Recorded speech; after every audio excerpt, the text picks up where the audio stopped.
que no debemos olvidar esto que dice: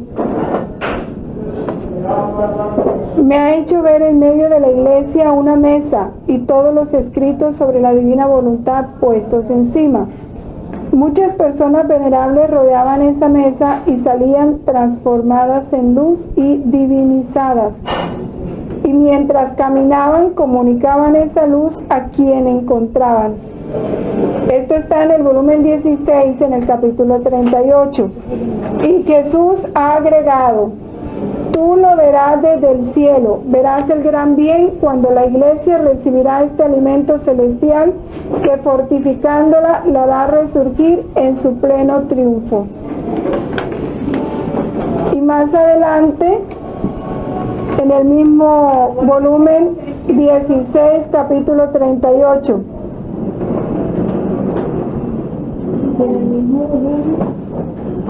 En el mismo volumen dice más adelante: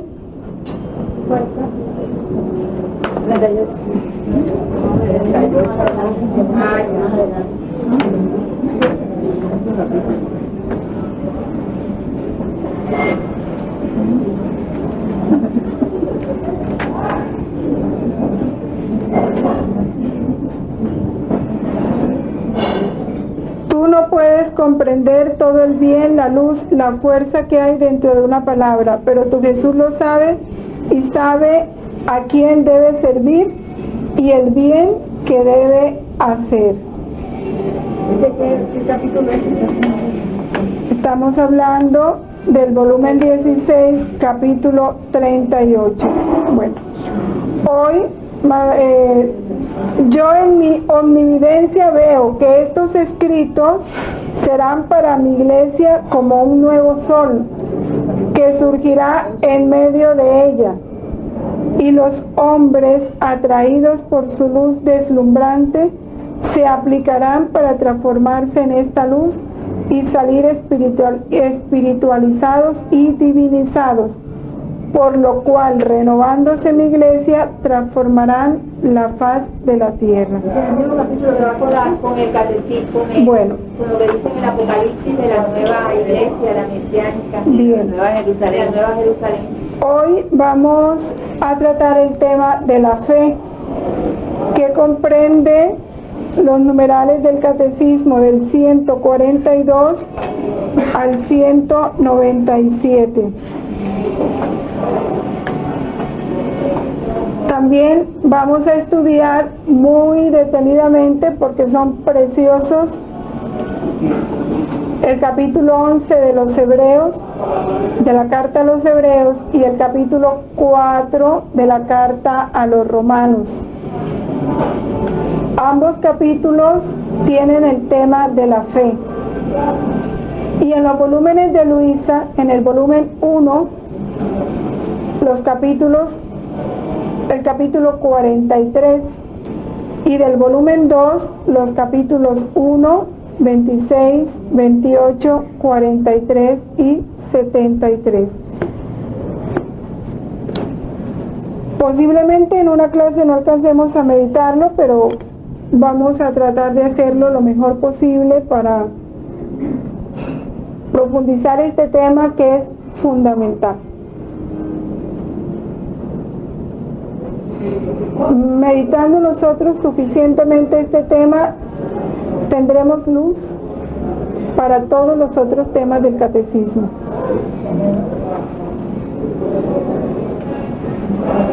¿Qué es la fe? Estamos acostumbrados a decir: yo tengo fe, que eso sí se va a dar. Yo tengo fe que las cosas van a cambiar. Yo tengo fe que me voy a sanar. Yo tengo fe que me va a decir que sí. Y ese yo tengo fe no es la fe. Porque traduciendo nosotros decimos yo tengo fe, es como yo estoy seguro de que voy a conseguir lo que quiero. de fondo, eso es lo que estamos expresando.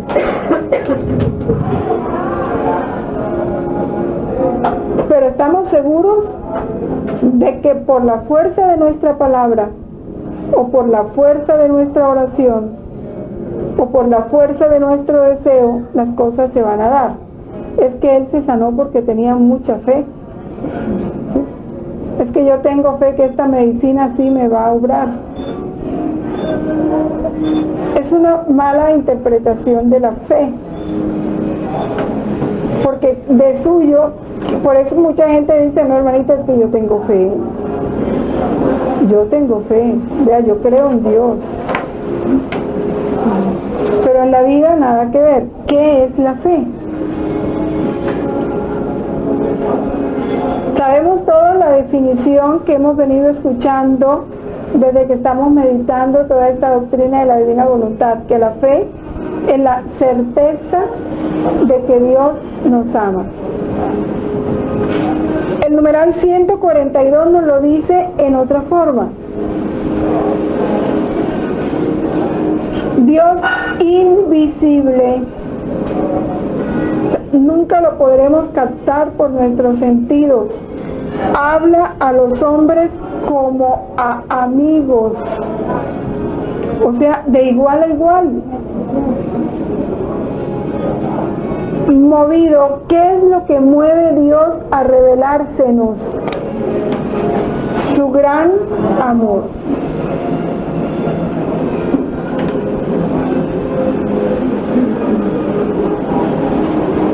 Y se hace compañero nuestro, mora con nosotros para invitarnos a esta comunión con Él y recibirnos en esa intimidad de vida con Él.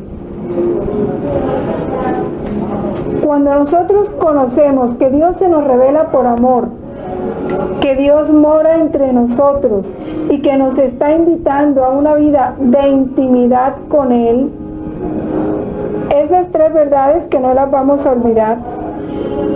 Dios se nos revela por amor, Dios se nos comunica por purísimo amor, no por necesidad, no porque le conviene, no hay ningún interés de parte de Dios para revelársenos a nosotros. La única razón es su gran amor, porque nos ama. Y mora entre nosotros porque nos ama. Y nos llama a una vida de intimidad y de comunión con Él por purísimo amor. Conociendo yo estas tres verdades, cuando yo respondo a esa revelación, ¿qué es responder a la revelación? ¿Qué es responder tú a una persona que te habla? Primero la escuchas, ¿verdad? Segundo, tratas de comprenderlo, de ponerte en su lugar para entender lo que te está diciendo. Y luego tú le das con tus palabras y con tu vida la respuesta de lo que Él quiere. Y Él quiere morar entre nosotros y llevarnos a una vida de intimidad con Él. Nos invita a eso. Cuando yo le digo a Dios, sí, quiero una vida de intimidad contigo,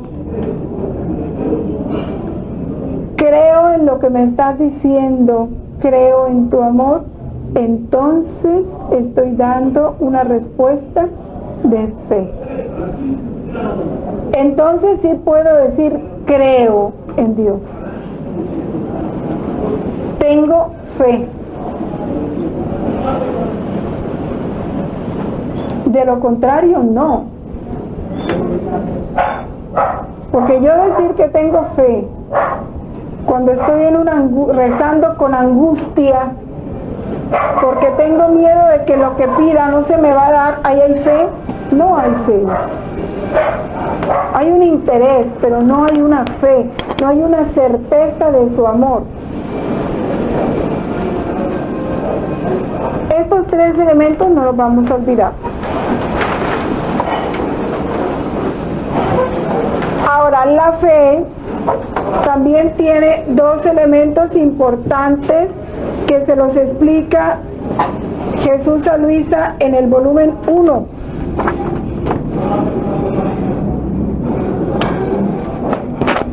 En el capítulo 43. Primero, los dos elementos son la conciencia de nuestra nada y el conocimiento de la grandeza de Dios. Esos dos elementos son importantísimos para la fe.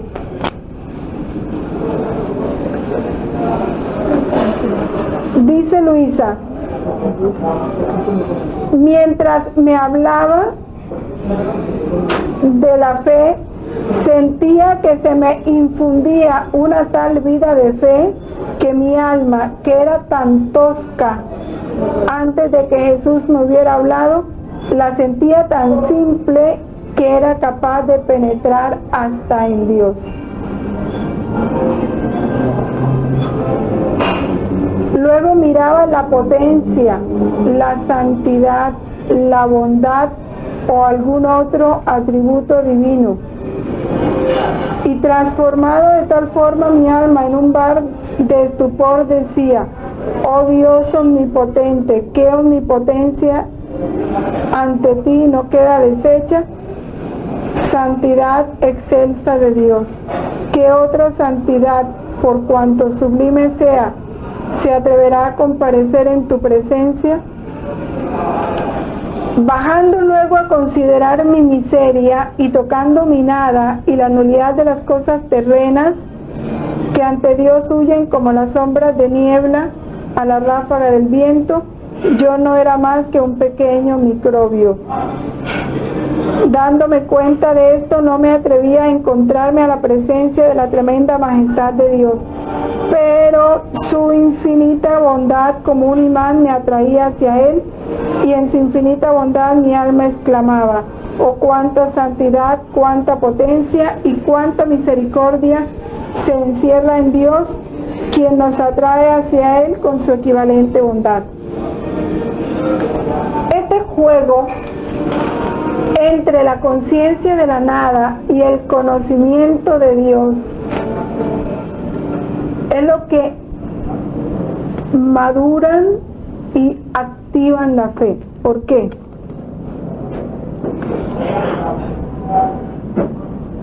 Porque la fe me nace del conocimiento. Los que fueron al retiro recuerdan como el padre decía: la fe es el resultado de un conocimiento procesado, asumido, hecho vida. La fe siempre es fruto del conocimiento de la verdad. La fe brota de una verdad conocida, comprendida, asumida y vivida. Y esa verdad es Dios. Entonces, cuando el alma conoce la verdad, que es Dios mismo, responde a esa verdad, ahí está haciendo un acto de fe. ¿Por qué responde a esa verdad? Porque ella se sabe mentira, ella se sabe tinieblas y sabe que Dios es luz. Entonces se abre a la luz para que iluminen sus tinieblas.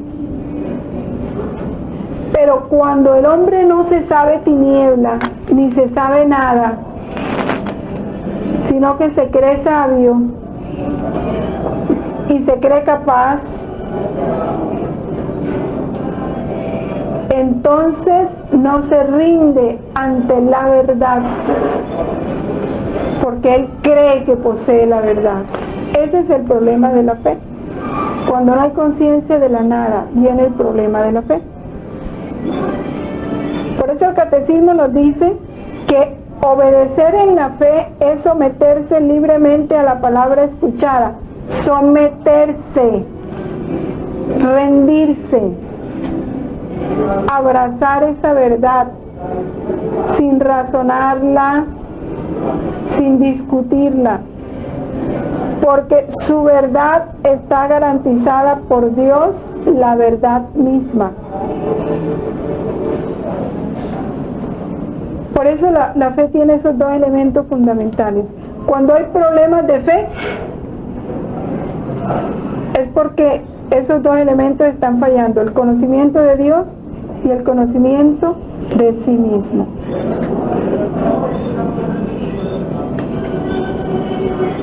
Porque yo me conozco impotente, débil, inconstante, pero conozco a Dios que es todo lo contrario. Y entonces me apoyo en Él y creo en sus promesas y busco su palabra. Pero cuando me conozco a mí y no conozco a Dios, viene el desespero, la angustia. O cuando conozco a Dios pero no me conozco a mí y me creo algo, entonces viene la autosuficiencia, ¿sí? La prepotencia, la duda, el razonamiento y los porqués para Dios. Los porqués son fruto de esto, ¿no? De la soberbia. Modelo de estos, y ya lo veremos en la carta a los Hebreos, está María, la primera de todas. Es la realización más perfecta de la fe. No es sino contemplarla en todas sus etapas, en todas. María vivió en la perfecta fe, en esa certeza absoluta del amor de Dios, aún en medio de las más grandes tinieblas o de las pruebas más duras, que pudiéramos llamar duras vistas desde nuestros ojos o desde nuestra condición. Abraham, el padre de los creyentes.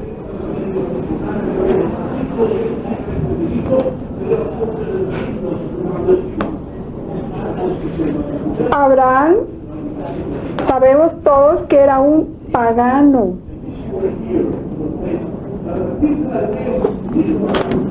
Es hermoso considerar a Abraham. Abraham era un pagano, pero fue justificado por la fe. ¿Por qué fue justificado por la fe? Abraham obtuvo la justicia no por las obras. ¿Qué había hecho Abraham? Nada. De bueno, como para decir que Dios lo escogió por bueno. Nada. Era un pagano. ¿Qué fue lo que hizo grande a Abraham? Su respuesta a Dios. ¿Sí? Obedeció y salió para el lugar que había de recibir en herencia, y salió sin saber a dónde iba. Por la fe vivió como extranjero y peregrino en la tierra prometida. Ya él era un viejo, su esposa anciana, sin embargo, creyó. Ofreció a su hijo en sacrificio por pura fe.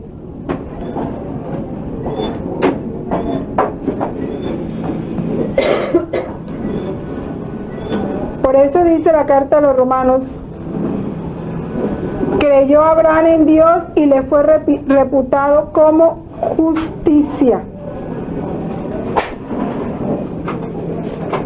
¿Qué es justicia? Como santidad.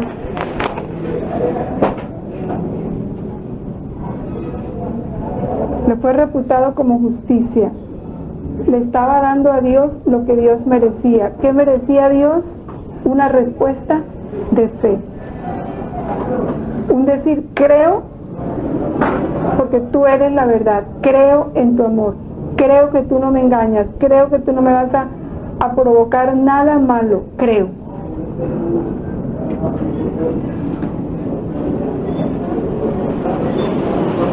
Y esto es muy importante. Al que trabaja no le cuenta el salario como favor, sino como deuda al que trabaja. En cambio, al que sin trabajar cree en aquel que justifica al impío, su fe se le reputa como justicia. Al que sin trabajar cree en aquel que justifica al impío, su fe se le reputa como justicia. No son nuestros ayunos, no son nuestras penitencias, no son nuestras largas oraciones, no es la cantidad de obras buenas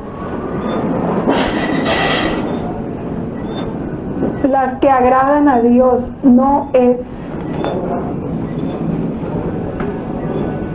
Lo que le agrada a Dios nuestro es que en nuestro corazón haya una certeza de su amor y que en cada acto que realicemos estemos dando respuesta a su amor, que lo único que nos preocupe en su vida, en nuestra vida, es conocerlo y amarlo.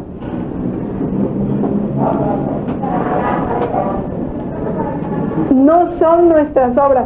Por eso él dice que no nos debemos preocupar por las obras, que a él no le importa la cantidad de obras que hagamos, ni si son grandes, ni si son pequeñas.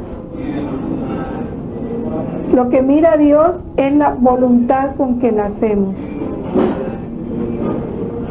Estamos en una época en que nos parece que todo está en el hacer. Y el afán de todos es hacer muchas cosas. Por muy santas que sean, por muy buenas, no agradan a Dios si no llevan el fondo que Él quiere. Que respondamos a su amor.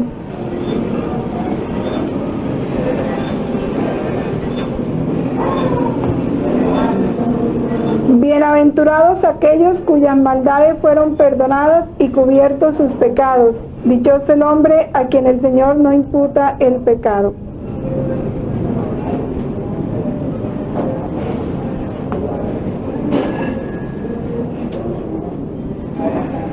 Los comentarios de la Biblia de Jerusalén son muy importantes. Dice: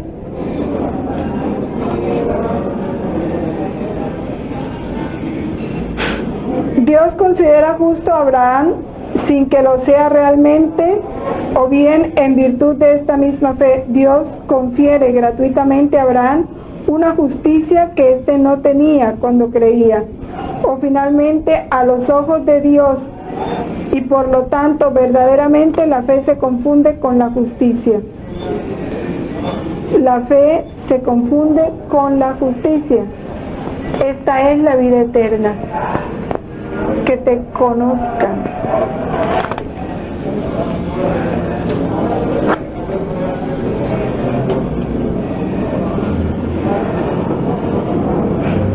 Las obras de Abraham, gratas a Dios, fueron fruto de su respuesta al amor que Dios le estaba ofreciendo en esta exigencia que Dios le estaba haciendo a él. La mejor manera de Abraham decirle a Dios: sé que me amas y yo te amo, fue salir sin saber a dónde iba, y salir de una, como Dios se lo dijo. Fue creer en la promesa de un hijo cuando no había posibilidades. Fue ofrecerle en sacrificio a un hijo sabiendo que Dios estaba, entre comillas, contradiciendo. Pero él sabía que Dios no se contradecía.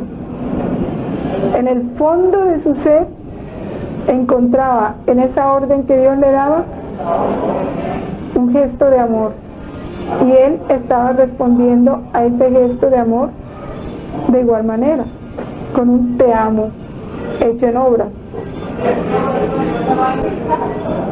un creo en ti. esta es la fe. Y esta ha de ser nuestra fe. Porque si con las palabras decimos algo y luego con la vida lo negamos, no es grato a Dios. Y podrá Él decirnos, como decía a los judíos, vuestros sacrificios, vuestras fiestas, vuestras celebraciones me dan asco. No las quiero más. ¿Por qué? Porque eran puras ceremonias, pero en el fondo no había lo que Él quería de todos.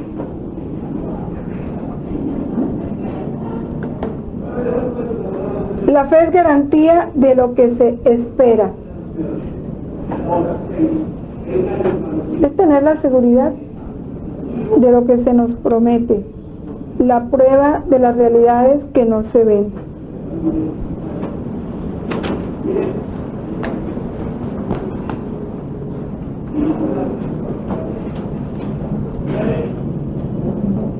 El Antiguo Testamento pues son muchos, no es sino leer la carta a los hebreos y ahí enumeran todos los personajes que sobresalieron por su fe. Sin embargo, la gracia de creer en su Hijo Jesús, el que inicia y consuma la fe. Jesús inicia y consuma la fe.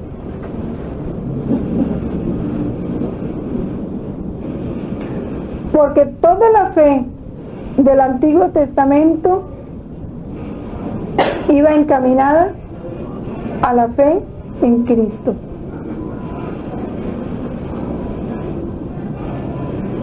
Y toda nuestra fe está centrada ¿en quién? En Jesús.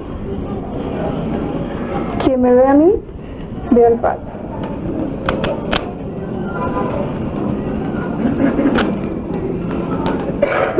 Si me escuchan a mí, escuchan al que me envió. Es en Cristo, por Cristo y a través de Cristo que llegamos al Padre. María realiza de la manera más perfecta la obediencia de la fe.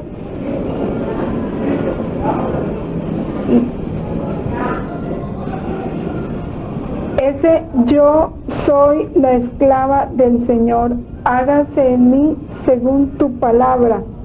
Ese hágase en mí de María según tu palabra encierra toda su vida. Porque lo dijo instante, es la respuesta que dio cuando la hacen salir del templo para casarse. Es un hágase en mí según tu palabra. Y no una palabra dicha por Dios directamente ni a través de un profeta. Fue una palabra pronunciada por su superior inmediato en el templo, que le dijo: llegó la hora, tienes que salir a casarte y este es tu esposo.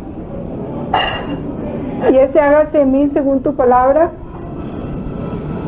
lo pronuncia cuando el ángel, lo pronuncia cuando José se está yendo para dejarla, lo pronuncia cuando la mandan, le toca ir a Belén, cuando le toca salir huyendo a Egipto,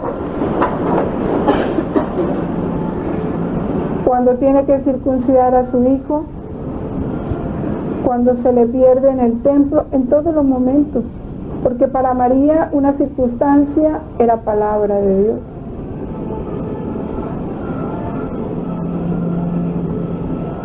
Cualquier actitud de otra persona era palabra de Dios.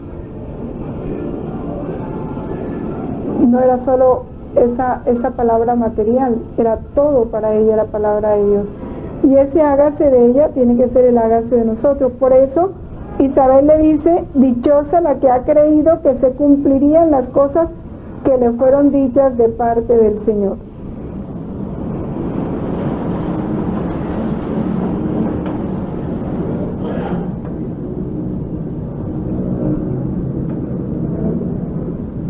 Ahora, la fe tiene un fundamento que es Dios.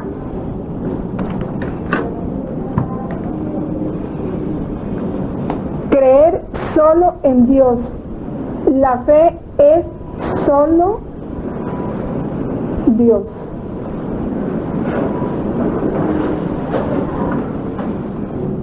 Por eso dice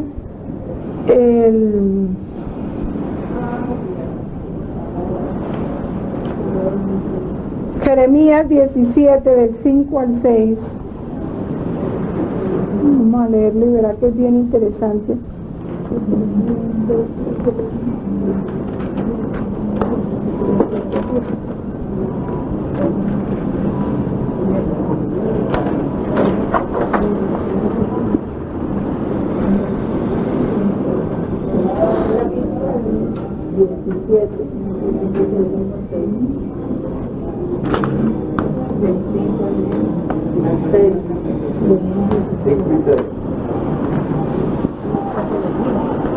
Así dice Yahvé: maldito quien se fía del hombre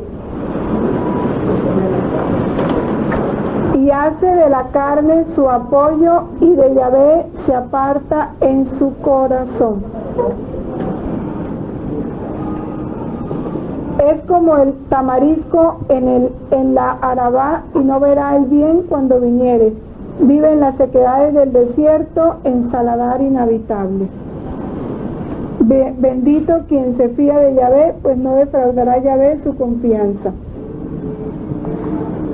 ¿Por qué maldito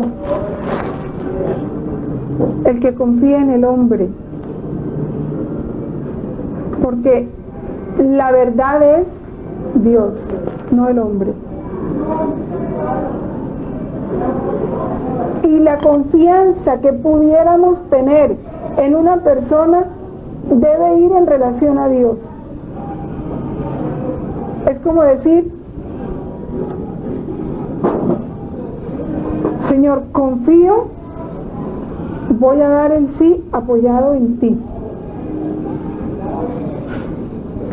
Si esa persona cumple o no cumple, estamos viendo a Dios, no al hombre.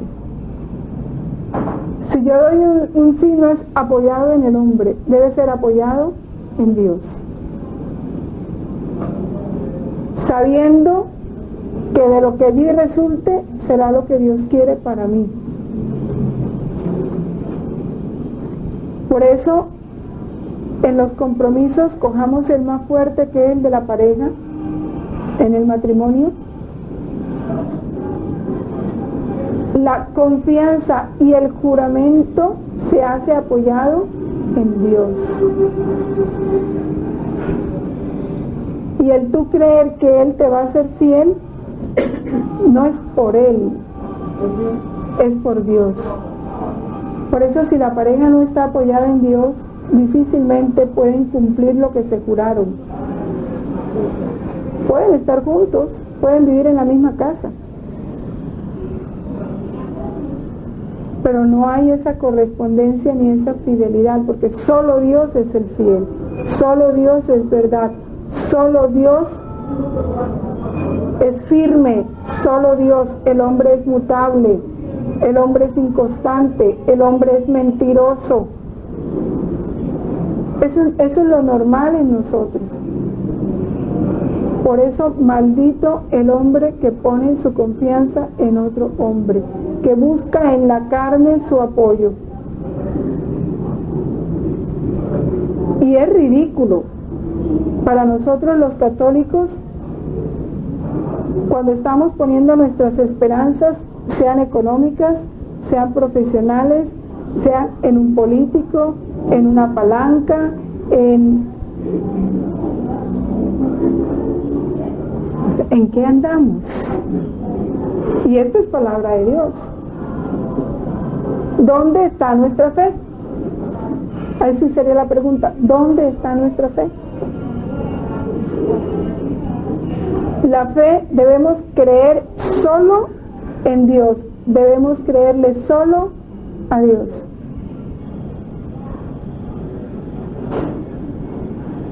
Por eso, amar es comunicar a Dios. Cuando Dios ama, se da a sí mismo. Amar en Dios es darse a sí mismo. Pero el amor en el hombre es dar a Dios, no darse a sí mismo, porque ¿qué tenemos de bueno que podamos dar en el amor? Nada. Amar es dar a Dios, es comunicar a Dios, es comunicar verdad, es comunicar fidelidad, porque eso es Dios, es comunicar paz, porque eso es Dios. Amar es comunicar a Dios, es dar a Dios.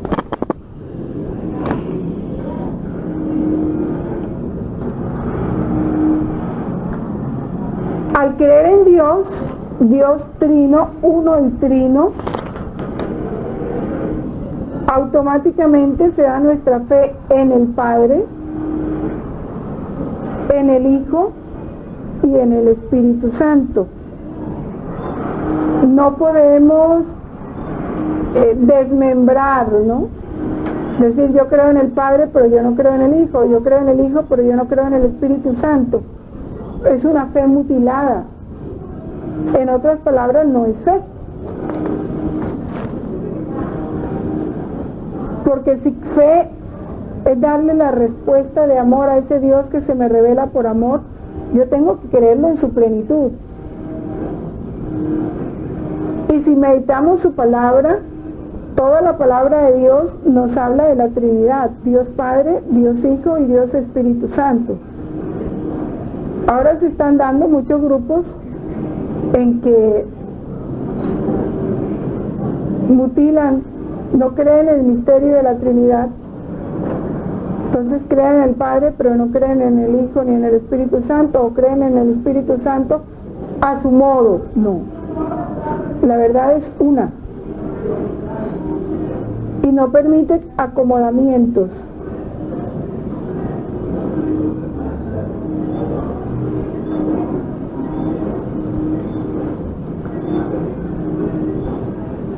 Creer en Dios es creer en Jesús, en aquel que Él ha enviado.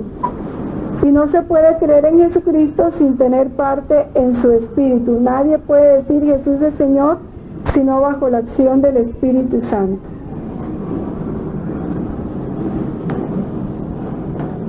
Ahora sí vamos a hablar de las características de la fe.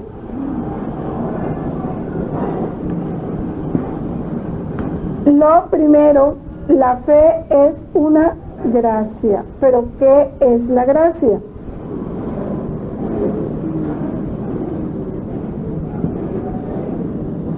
La gracia, ¿qué es la gracia? La gracia es la vida divina. ¿Y qué es la vida divina? Dios, la vida de Dios. Luego, si la fe es una gracia,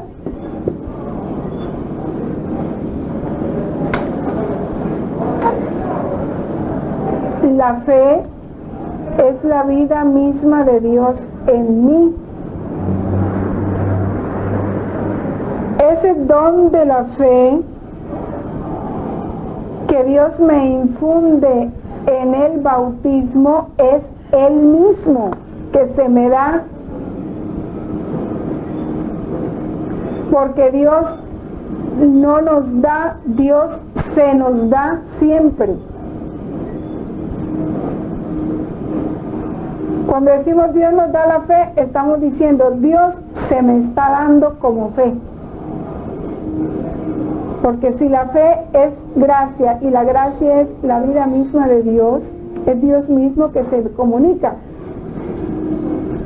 Para uno ver con los ojos materiales necesita dos luces.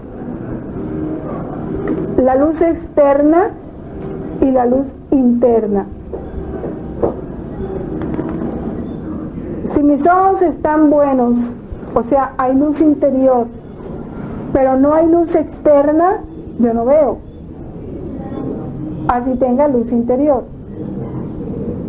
Lo contrario, si no hay luz interior, por algún problema de retina o lo que sea, y hay mucha luz fuera, yo no veo, porque no tengo la luz interior.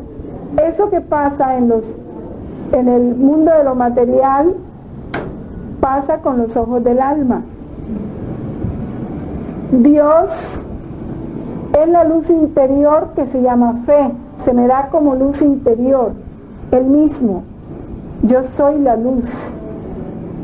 En el bautismo, cuando me dan la fe, Él se me está dando como luz interior, como capacidad de recibir y abrazar su verdad, que es Él mismo. Y al mismo tiempo se me da como luz externa a través de su verdad, de su palabra, porque cada verdad es luz. Ya lo vieron ustedes al meditar los escritos, ¿no? Cada palabra es luz que se me comunica. Entonces, esa luz externa que se llama verdad, que se llama palabra, que es Jesús mismo, es recibida por esa luz interna que es fe, que es Dios mismo. Y eso es lo maravilloso, porque ahí vamos entendiendo que somos nada. Lo que soy, lo soy porque Dios lo es en mí, es fe y es verdad.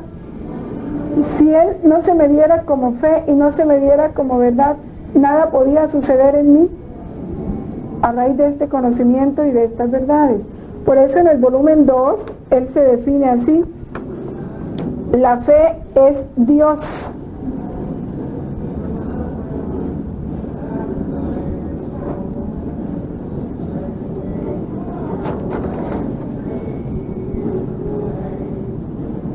La fe es Dios mismo. El alma viene a vivir del mismo Dios y alimentándose del mismo Dios, viene a participar de la sustancia de Dios, claro. Si la verdad es Dios y se me da como sustancia, al yo recibir esa verdad me estoy alimentando de la misma sustancia de Dios. Y participando de ella viene a asemejarse a Él y a transformarse en el mismo Dios. Por eso la fe nos espiritualiza, nos diviniza.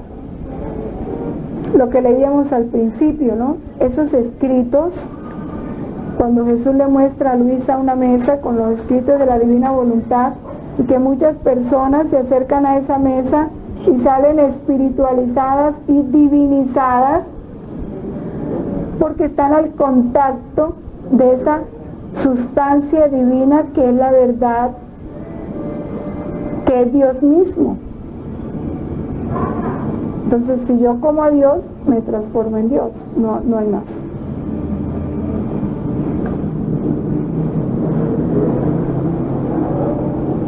Esa luz interior, el catecismo la llama aquí el Espíritu Santo, con los dones. Bueno, para dar esta respuesta de la fe es necesaria la gracia de Dios, que se adelanta y nos ayuda, junto con el auxilio interior del Espíritu Santo. Concede a todos gusto en aceptar y creer la verdad. Por eso, miren, concedes el gusto, vamos en el 153. El gusto es muy importante. Cuando se pierde el gusto por la verdad, cuando las cosas de Dios dan cansancio y aburrimiento y fastidio, es señal clara de que el alma está débil, está enferma, está anémica. Así como le pasa a una persona. Tú te das cuenta que estás mal porque has perdido apetito, nada te provoca, tomas las cosas pero no le sacas ningún gusto, algo le pasa a tu organismo. De igual manera, cuando se pierde el gusto de lo espiritual, ¿sí?, el gusto por aceptar y creer la verdad, eso es una señal de que se está enfermo. Eso yo busco la pausa de esto.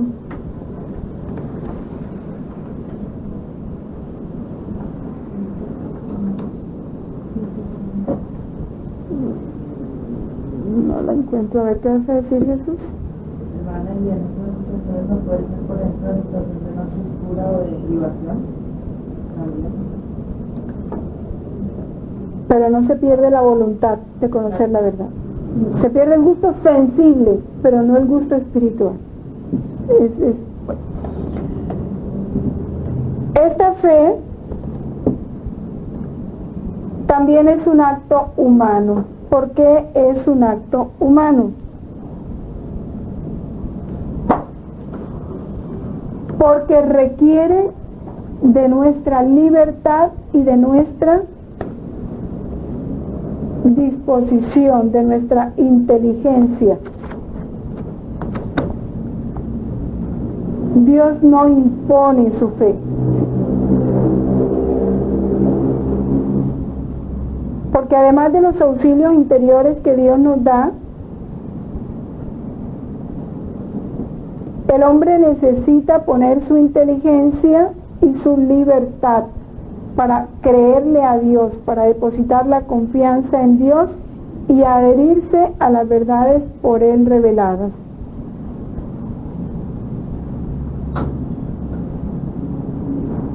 Dios no violenta la libertad del hombre. Él no le gustan las cosas forzadas.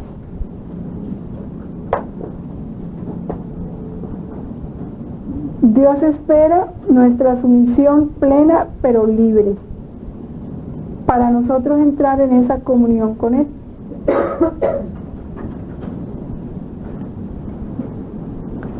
Algunos dirán, esta pregunta la hace mucho, pero Dios a algunos sí los obliga. ¿Cómo hizo con Pablo? Lo tumbó del caballo, lo encegueció, ahí lo obligó. No. Dios sabía que el corazón de Pablo estaba buscando con sinceridad la verdad.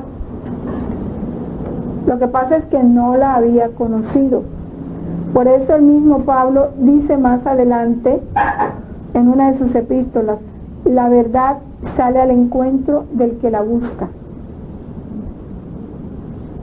Sale al encuentro, no se impone, sale al encuentro del que la busca con sincero corazón. Pablo estaba buscando la verdad.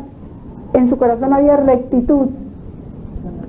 Cuando conoció la verdad, se rindió a la verdad. Lo que hizo Dios fue salir a su encuentro.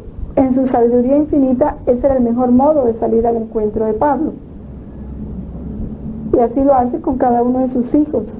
Él sabe, lo conoce a cada uno profundamente y sabe en qué momento se sale al encuentro para que él abrace esa verdad. A través, en unos fuerte, una enfermedad, un accidente. Otros lo hace de manera muy suave. Conoce cada uno de sus hijos y sabe cómo los trata. Pero nunca se impone. Nunca violenta. Creer es un acto entonces del entendimiento que asiente a la verdad divina por imperio de la voluntad movida por Dios mediante la gracia. Dios mueve mediante la gracia. Porque Él es la fuerza interior y la fuerza exterior. Dios lo es todo en nosotros. Mueve nuestra voluntad para creer y luego nos presenta la verdad en la que debemos creer.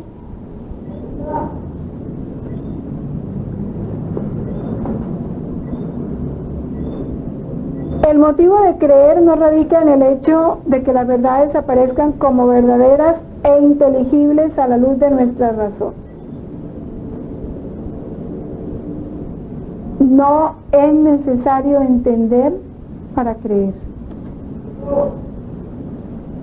Porque para poder entender a Dios tendremos que ser Dios. Jamás entenderemos a Dios. Creemos a causa de la autoridad de Dios, que no puede engañarse ni engañarnos. Sin embargo, Dios, Papá al fin, ¿no?, es feliz dándonos auxilios interiores o signos para ayudar a nuestra fe. Los milagros a través de Cristo, de los santos, las profecías, que nunca deja de darlas. La propagación, la santidad de la iglesia, su fecundidad, su estabilidad. Y en nuestra vida, ¿cuántos signos no nos da Dios para decirnos, mira que sí estoy contigo, mira que sí estoy pendiente de tus cosas, mira que sí te amo? Más de una vez, ¿verdad? Nos colma de esos detalles para que los sintamos. Pero son detalles de amor para ayudar a nuestra fe, para fortalecerla, para alentarnos cuando nos ve medio desmoronados. Él siempre es el papá cariñoso y tierno que está ahí pendiente para darnos ánimo. Emplea signos porque sabe lo débiles que somos. Pero lo hermoso es que mientras más avance nuestra vida espiritual, menos signos necesitemos para creerle, para creer en Él. María no creyó sin necesidad de signos. Es la perfecta fe.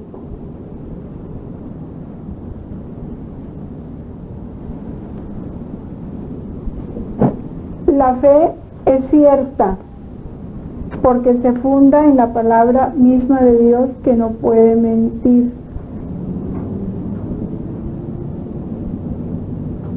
Las verdades pueden parecer oscuras a la razón. La certeza que da la luz divina es mayor que la que da la luz de la razón natural.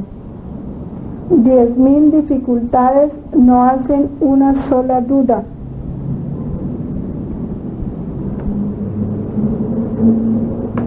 En el volumen 4 de uno de los capítulos, no recuerdo cuál, le dice Jesús a Luisa: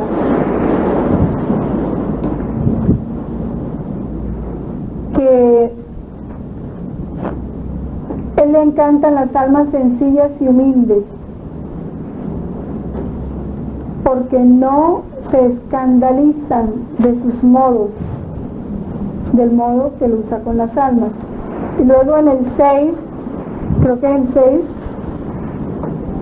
que dice que la verdadera humildad es perder la propia razón.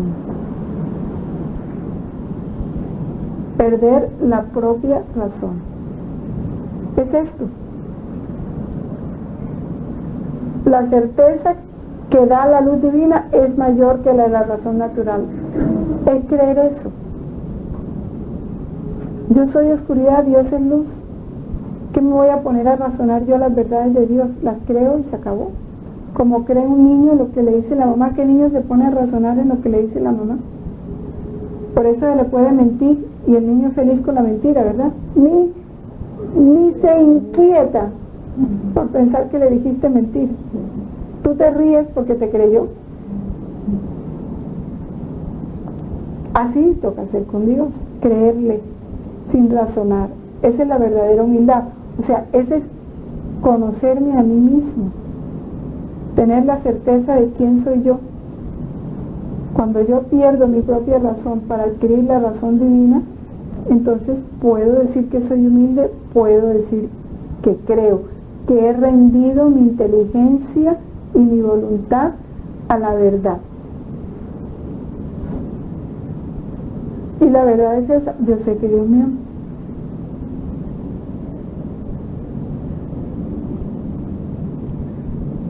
Sin embargo, ¿qué es lo que nos hace crecer en la fe? Un conocimiento cada vez más penetrante de esa verdad, ¿sí? Mientras más conozca yo a la verdad, que es Jesús, que es Dios, ese conocimiento me llevará a crecer en la fe y me encenderá más mi amor. Y me abrirá los ojos del corazón. ¿Por qué? Porque cada verdad es luz. Y yo, llenándome de luz, voy formando ese sol que me va dando cada vez más esa luz interior, y comprenderé mejor esos contenidos de la revelación, todo lo que es la verdad de Dios.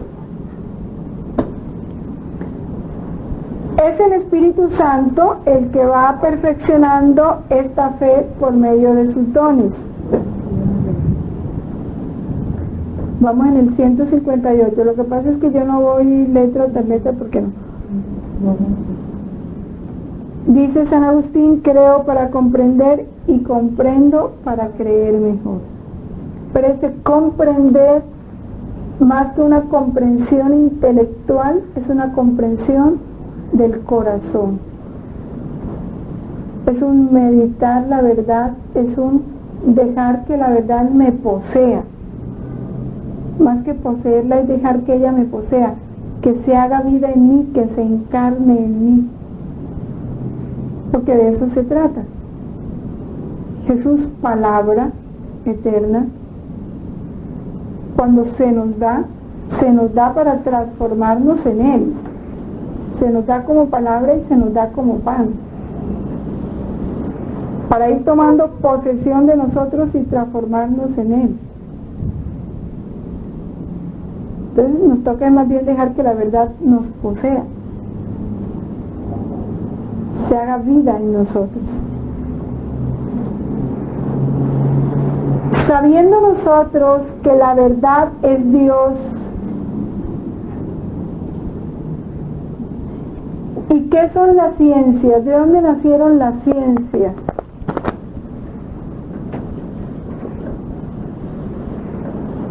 De la búsqueda de la verdad. De ahí brotaron las ciencias. El anhelo del hombre de conocer la verdad fue formando las ciencias.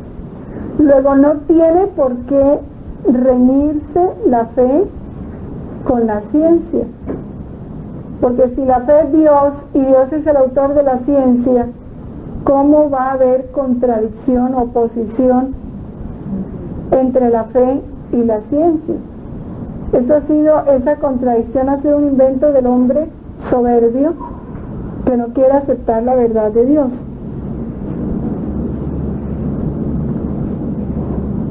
Puesto que el mismo Dios que revela los misterios y comunica la fe ha hecho descender en el espíritu humano la luz de la razón, Dios no podría negarse a sí mismo ni lo verdadero contradecir jamás a lo verdadero.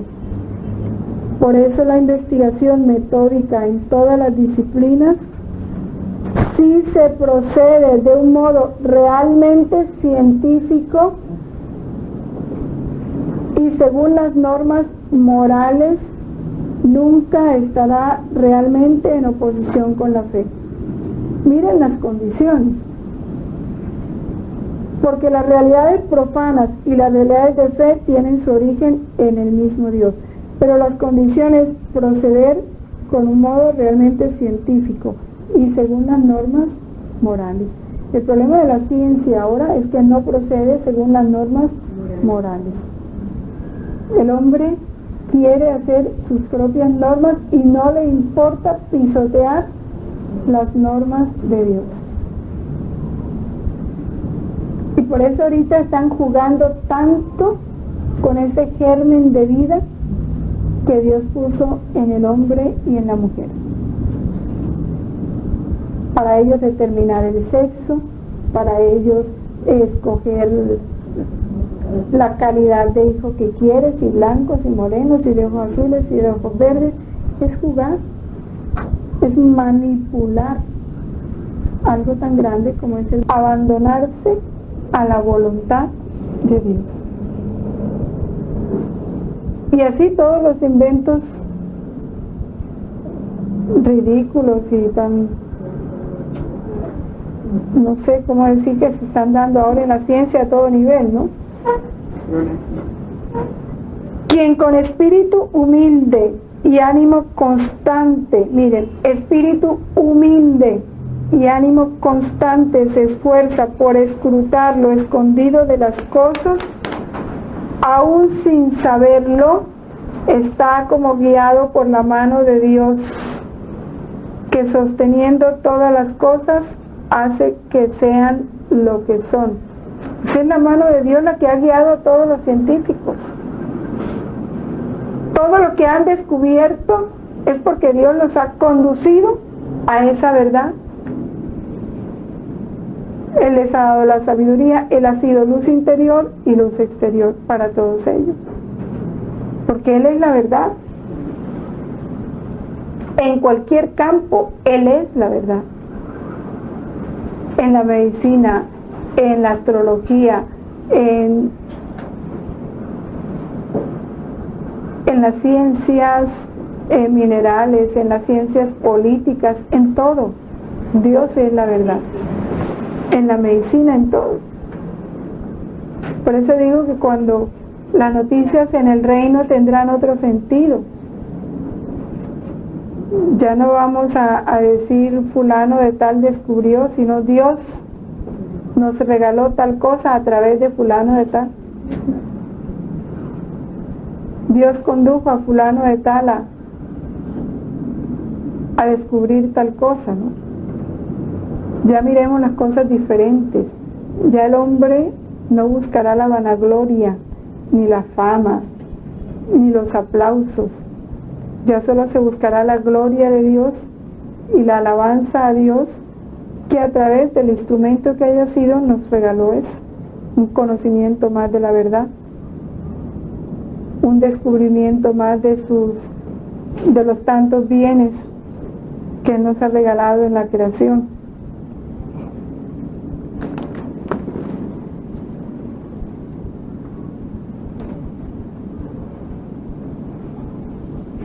La libertad de la fe, lo habíamos dicho, pero vale la pena comentarlo como lo presenta aquí el numeral 160 del Catecismo. El acto de fe es voluntario por su propia naturaleza, claro.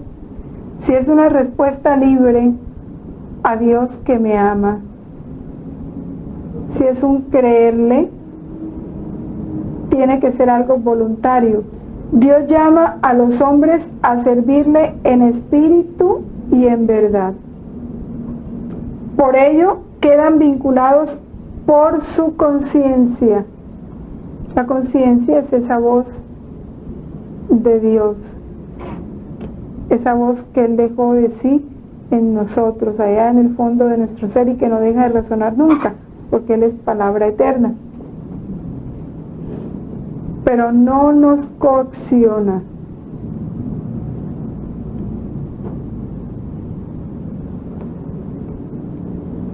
Y esto pues en Cristo lo podemos comprobar muy bien. Cristo invitó a la fe y a la conversión, pero no forzó jamás a nadie. Es que mira ese joven rico, no es sino contemplar la parábola, el hecho del joven rico. Lo miró con amor. El joven llegó entusiasmado, se le arrodilla y le dice: Maestro, ¿qué tengo que hacer para alcanzar la vida eterna? Y Jesús establece un diálogo, lo miró con amor, dice el evangelista, y le hace la invitación más especial. Haz esto. Mire, estaba dispuesto. ¿Qué tengo que hacer? Es como quien dice: lo que me digas lo voy a hacer. Y resulta que Jesús le dice lo que tiene que hacer y se va triste porque no quiere hacerlo.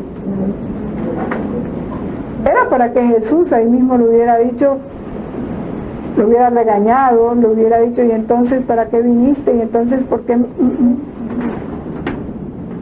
Con tristeza lo vio alejarse, pero le respetó su libertad. Y así hace con cada uno de nosotros, así. Nos está invitando permanentemente a esa intimidad de vida con Él. Permanentemente. Ya a nosotros nos toca entrar a esa intimidad de vida o seguir distanciados. Él se las ingenia y cada vez nos presenta nuevas formas para atraernos, pero no nos coacciona nunca.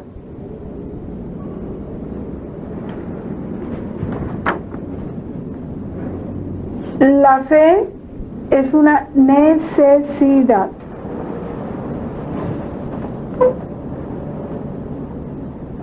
¿Nos podemos salvar sin ciencia humana? Sí.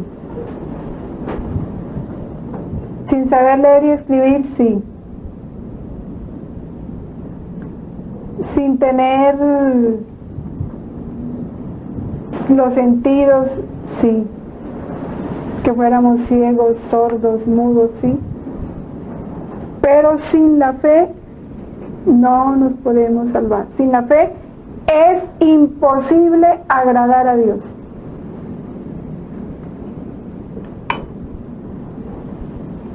Podemos hacer muchas cosas buenas. Podemos ser los más famosos del mundo. Podemos tener la estima de todos los párrocos de nuestra parroquia. Pero si no vivimos la fe como esa certeza del amor de Dios y esa respuesta al amor de Dios y a la invitación, no olvidemos que son 3 elementos. Respuesta a esa revelación que Él me hace de sí mismo por amor. Respuesta a su presencia entre nosotros. Y respuesta a su invitación a vivir una intimidad de vida con Él. Esa es la fe. Si yo respondo a eso, no solo con palabras, sino con mi vida, puedo decir que creo. Y eso es lo que va a agradar a Dios. Yo puedo pasar en la vida haciendo muchísimas cosas, oyéndome muchas misas, comulgando muchas veces, rezando muchos rosarios, haciendo muchas obras buenas, estando en muchos grupos. De igual yo me puedo leer los 20 volúmenes o los 36 y decirlo de memoria. Pero si no hay en mi vida esta respuesta permanente a ese amor de Dios, no agrado a Dios. Sin la fe es imposible agradar a Dios. Y llegar a participar en la condición de sus hijos, sin la fe yo no puedo llamarme hijo de Dios.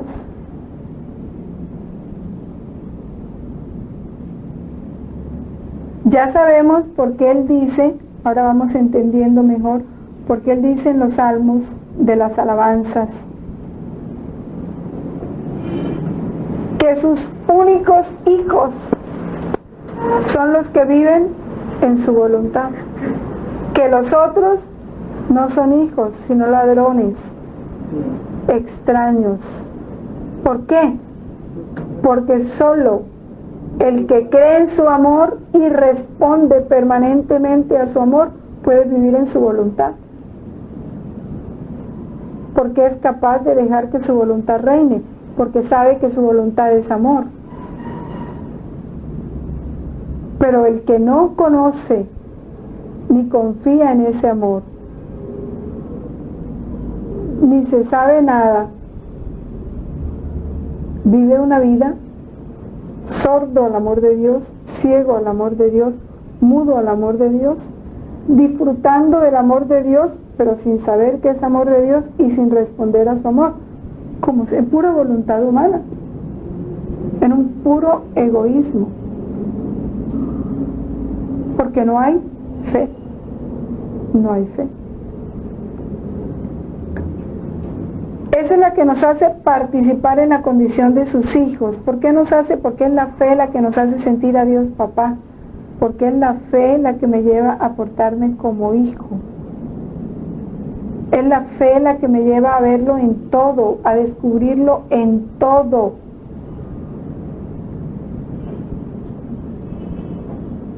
Es la certeza de su amor.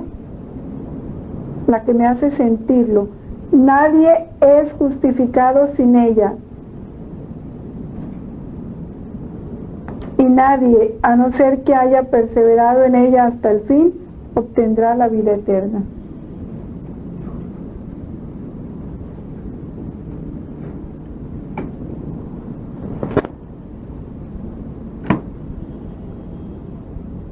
Esta fe, que es un don gratuito, miren que dice que haya perseverado en ella hasta el fin.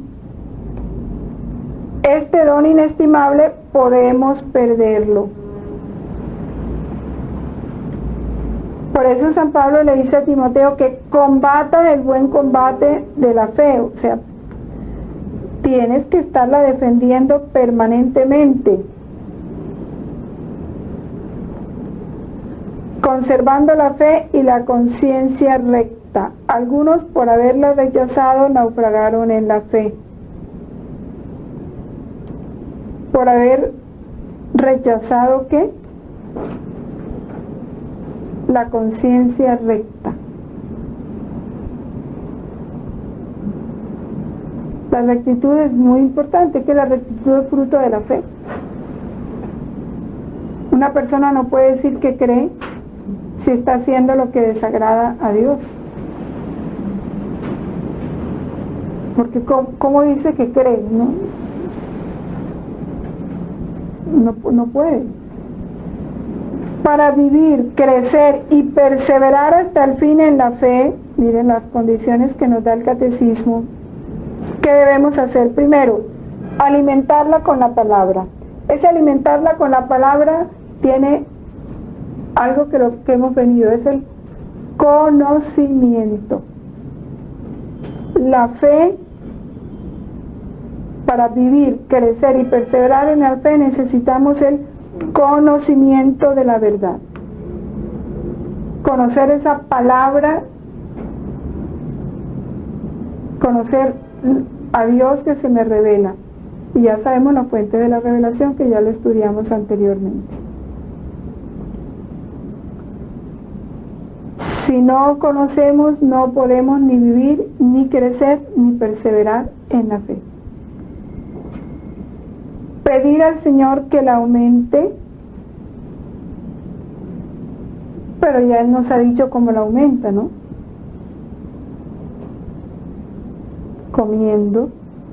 Comiéndolo a Él, que es verdad. Y actuando por la caridad. La fe debe actuar por la caridad. ¿Qué es la caridad? Amor a Dios. Decir que caridad es amor solo no da el verdadero sentido. La caridad es el amor a Dios. Porque podemos confundirlo fácilmente ahorita en un tiempo en que todo es amor, ¿no? La fe debe ser sostenida por la esperanza. O sea, las promesas, la certeza de tener como segura las promesas que Dios me dio y estar enraizada en la fe de la Iglesia.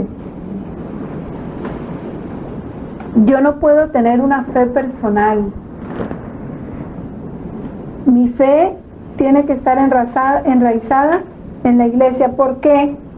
¿Quién me da la fe? A través de la Iglesia. Por eso el día que nos bautizan, el sacerdote pregunta, ¿qué le pides a la Iglesia?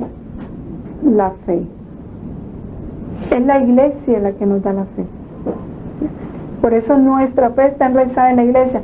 No la podemos obtener por nuestra propia cuenta. Es don que Dios nos da, pero a través de su Iglesia.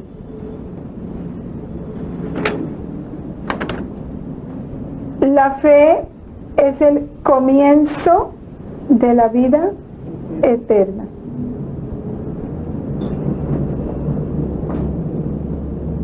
Nos hace gustar de antemano el gozo y la luz de la visión beatífica. Fin de nuestro caminar aquí abajo. Entonces veremos a Dios cara a cara, tal cual es.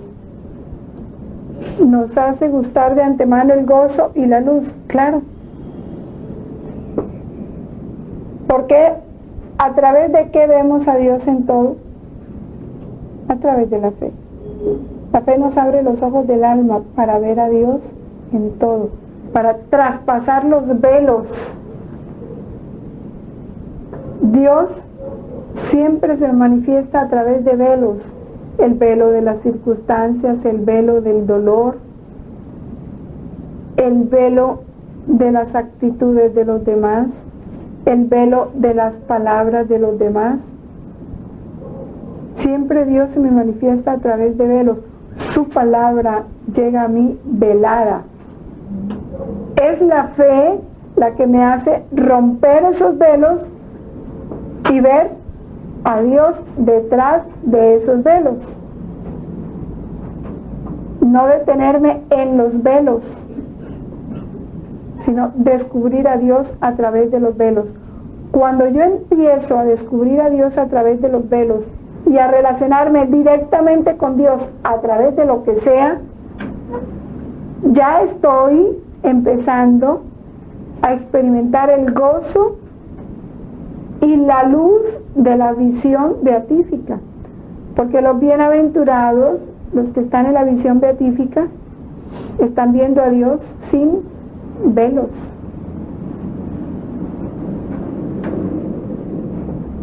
Y la fe, llega un momento cuando la fe se hace tan perfecta que deja de ser fe, porque los ojos se vuelven tan puros, los ojos del alma, y esa luz de la fe tan intensa que no tiene que hacer ningún esfuerzo para descubrir a Dios. Lo siente, lo palpa. Por eso dice, la fe espiritualiza, la fe diviniza, porque la fe es Dios mismo. La fe nos transforma en Dios.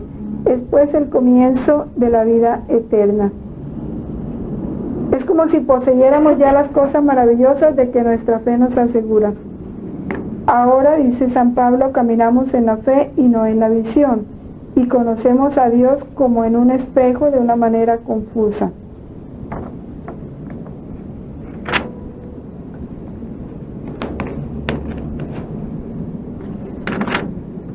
Bueno, vamos a pasar un momentico entonces al 166, que resume un poco lo que veíamos,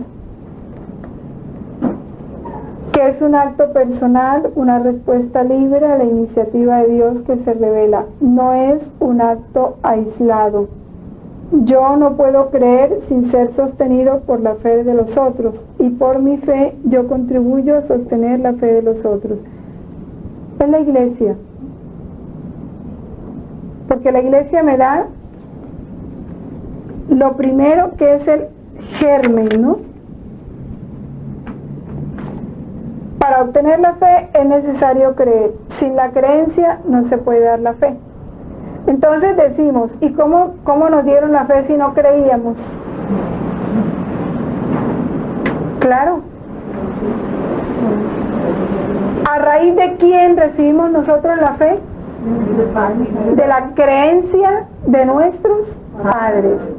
Fue por la creencia de nuestros padres que nosotros recibimos la fe. Para recibir la fe es necesario creer. Si ellos no hubieran creído, no hubieran ido a pedirle a la iglesia el don de la fe para nosotros. Por eso la fe siempre exige una creencia, y gracias a esa creencia de los otros, que fueron mis antepasados, es que yo recibí la fe, y gracias a mi fe otros van creyendo. Por eso la fe no es un acto aislado, siempre está enraizada en la iglesia. Por eso el acto de fe nosotros lo expresamos de dos maneras. Con un creo, estoy hablando de mi actitud personal libre, de adhesión a la verdad, adhesión amorosa. la fe tiene que ser una adhesión amorosa a la verdad.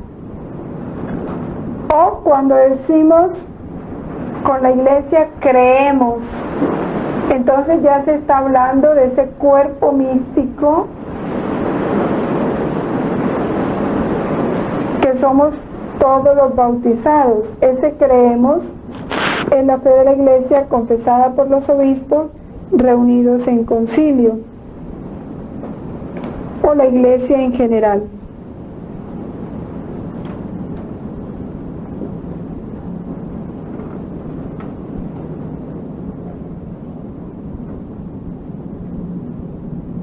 Lo que dice el numeral 170 es muy importante meditarlo. El creo no es una fórmula, son realidades. Realidades que tenemos que aprender a tocar con la sensibilidad del alma, ¿sí? Por eso no nos debemos detener en el enunciado, sino en la realidad que se enuncia. Por eso el creo no es una oración. El creo tiene que ser la expresión de una vida, de la vida que llevamos.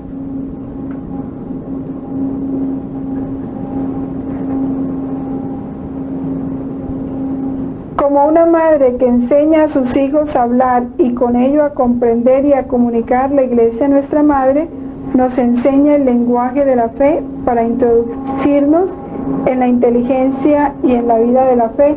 Y ese lenguaje de la fe es ¿cuál? El credo.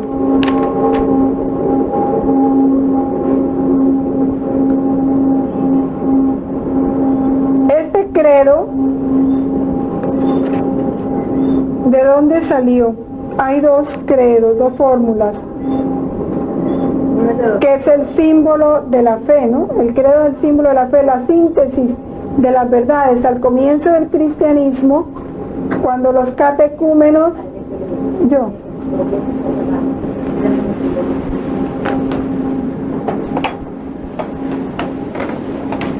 permítame, bueno, ¿por dónde íbamos? Estamos hablando del credo, ¿verdad? Bueno, vamos a rápidamente. Bueno, el credo, cuando los cristianos empezaban a prepararse para el bautismo, como eran personas adultas, entonces les iban enseñando las principales verdades que ellos tenían que confesar con su vida. Y para que las fueran meditando y comprendiendo y asimilando, los apóstoles las resumían en frases cortas. Y de ahí fue donde se dio origen al credo.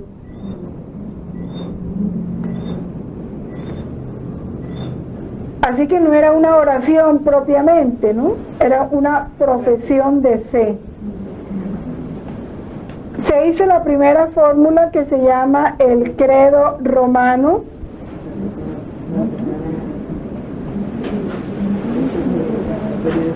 que fue el que formaron los apóstoles y viene desde los primeros tiempos del cristianismo. Y luego en el concilio de Nicea, Constantinopla, fueron los dos primeros concilios ecuménicos en el 325 y 381, se organizó la segunda fórmula, que es la más larga. El primero se llama símbolo de los apóstoles, que es el credo romano, y el segundo es el credo de Nicea y Constantinopla, que es el más largo, que dice: creo en Dios Padre Todopoderoso, creador del cielo y de la tierra, de todo lo visible y lo invisible. ¿Sí? Bueno. 325 y 381,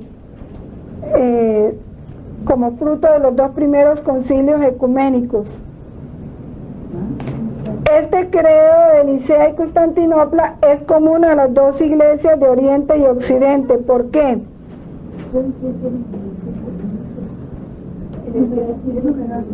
Porque unifica, vamos en el 195 y 196, unifica las creencias de las dos iglesias. Ustedes saben que hay algunas pequeñas diferencias doctrinales, ¿sí?, en la iglesia de Occidente y la iglesia de Oriente. El credo de Nicea y Constantinopla unifica en gran parte esas diferencias y es rezado por ambas iglesias. La fórmula larga.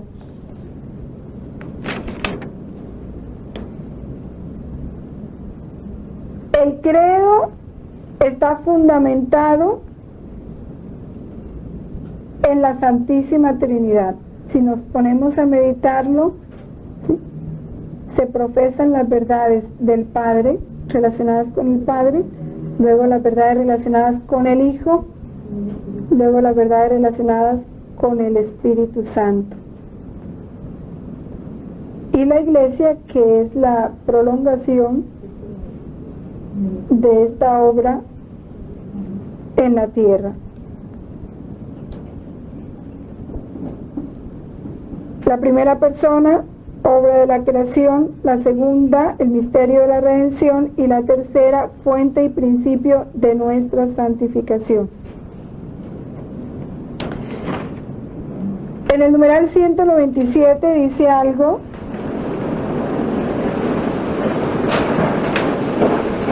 que lo tomemos como pauta de vida, ya para por lo menos nosotros empezar ya a vivir el credo, a vivirlo.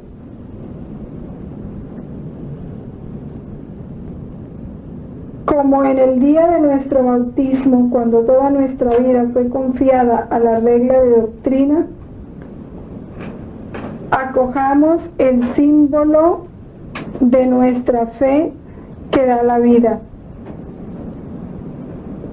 Recitar con fe el credo es entrar en comunión con Dios Padre, Hijo y Espíritu Santo. Es entrar también en comunión con toda la iglesia que nos transmite la fe y en el seno de la cual creemos. Este símbolo es el sello espiritual,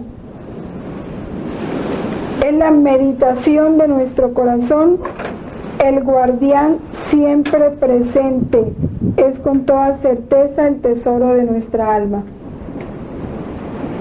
Y es que así tiene que ser, porque es decir yo creo en Dios Padre Todopoderoso y decir creo en la iglesia, que es una, santa, católica, y luego empezar a criticar y a oponerme a las determinaciones del Papa o a las cosas que hace la iglesia, es una contradicción, ¿sí? Es casi que es una hipocresía yo decir creo cuando en el fondo estoy criticando aquello que digo que creo. En la próxima clase les pido el favor de traer los volúmenes 1 y 2 y la Biblia para meditar y profundizar más en estos capítulos. Los van a leer en la casa. Por favor, hagan la tarea. Leer en la casa, van a subrayar lo que consideren verdades o frases que merecen ser profundizadas para que hagamos en la próxima, en volumen y en la Biblia. Sí, en la próxima clase traigamos bien meditado y poderlo profundizar. En el nombre del Padre, del Hijo, del Espíritu Santo. Amén.